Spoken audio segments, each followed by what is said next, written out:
ఈరోజు దేవుని మాట సామెతల గ్రంథం 14వ అధ్యాయము 26వ వచనం. యెహోవాయందు భయభక్తులు కలిగి ఉండుట బహు ధైర్యము పుట్టించును. యెహోవాయందు భయభక్తులు కలిగి ఉండుట వలన ధైర్యం వస్తుంది. బహుధైర్యం అంట. బహు అంటే ఏంటి? ఏకవచనమా బహువచనమా? బహువచనము. కొద్దిగా ధైర్యం కాదు, ఎక్కువ ధైర్యం.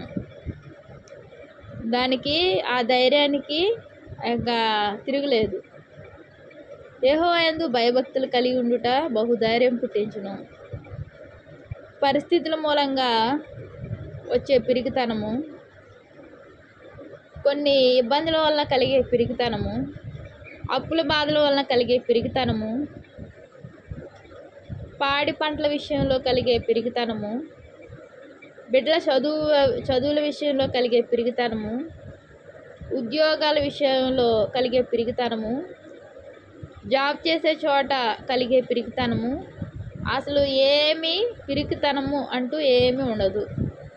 పిరికితనం వల్ల ఏమొస్తుంది? భయం వస్తుంది, భీతి వస్తుంది, నిరాశ వస్తుంది, నిస్పృహ వస్తుంది, చిరాకు వస్తుంది, కోపం వస్తుంది, అలసట. ఇలాగా పిరికితనం వలన చాలా కారణాలు చోటు చేసుకుంటాయి. అదే యెహోవాయందు భయభక్తులు కలిగి ఉండటం వలన ధైర్యం వల్ల నిబ్బరం వస్తుంది, ధైర్యం వస్తుంది, భయం ఉండదు, హోందాగా ఉంటారు. ధైర్యవంతులు ఎలా ఉంటారు? హోందాగా ఉంటారు. ఏదున్నా లేకపోయినప్పటికీ నా దేవుడు నా పట్ల ఉన్నాడు అనే ధైర్యంతో వారు టీవీగా ఉంటారు, చాలా ధీమాగా ఉంటారు. అదే రీతిగా ఇంకా వారిలో ఎటువంటి నిరాశ నిస్పృహలు కనపడవు, ఎటువంటి పిరికితనం ఉండదు, ఎటువంటి అసమాధాన పరిస్థితులు ఉండవు. ఎందుకంటే వారి హృదయము దేంతో నిండి ఉంది? ధైర్యంతో నిండి ఉంది. ఈ ధైర్యం అనే 3 అక్షరాలు చాలా విలువైన మాట, చాలా విలువతో కూడుకున్నది. ఎందుకంటే ప్రతి మనిషి జీవితంలో ఏం కావాలి? ధైర్యం కావాలి. ధైర్యం వలన ఏమవుతున్నాయి? పనులు కూడా త్వరగా జరుగుతాయి. అదే ధైర్యం లేకుండా నిరాశతో ఉంటే ఏమవుతుంది? మనం చేసే పని కూడా నిదానంగా జరుగుతుంది. ఏదైనా పని చేస్తూ ఉంటే ఏమవుతుంది? నిదానం. ఈ యొక్క భయం వలన ఏమవుతుంది? ఆ యొక్క పని స్పీడ్గా అవ్వదు. అదే ధైర్యం ఉంటే ఏమవుతుంది? స్పీడ్గా అవుతుంది. ఏ పని వెళ్ళంటే వేరే పనులు కాదు, దేవుని సన్నిధికి వెళ్ళాలనే ఆలోచన ఉంటుంది. ఈ యొక్క నా జీవితంలో ఏమీ జరగలేదనే నిరాశ నిస్పృహలు కలిగి ఉంటే ముందుకు అడిగేయలేం. అదే దేవుడున్నాడు అనే ధైర్యం మనలో ఉంటే మనం చాలా త్వరగా రెడీ అయ్యి వెళ్ళిపోతాం. ఈ రీతిగా దేవుని యందు భయభక్తులు కలిగి ఉండడం వలన మన హృదయంలో నిబ్బరం కలుగుతుంది. నిబ్బరం వలన ధైర్యం వస్తుంది. ప్రతి విషయంలో సమాధానం కలుగుతుంది. ఎటువంటి అలసట నీరసాలు ఏమీ ఉండవు.